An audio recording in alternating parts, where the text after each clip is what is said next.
Why are women so afraid to speak up at work? Women are so afraid to speak up at work because they simply don't know how. And so I was naturally a very aggressive, bold, loud woman. That is my personality. That's truly who I am.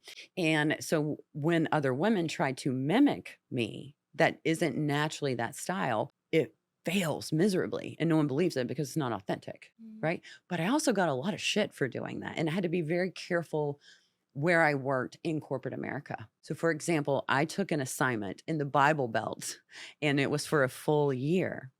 I was the last person that was going to thrive in that environment because I went into that environment. I accomplished the impossible and I didn't do it by politically navigating very well. So, guess what? I failed. But ultimately, it was never the right environment for me to be in. So, Mhm. it's a really good lesson learned. So, as women are going into these positions, it's really important that you are picking where you can actually survive. So, I could have made that assignment work but I would have to change everything about myself to make it work. So, of course, my imposter syndrome would creep in. Of course, my lack of confidence would creep in.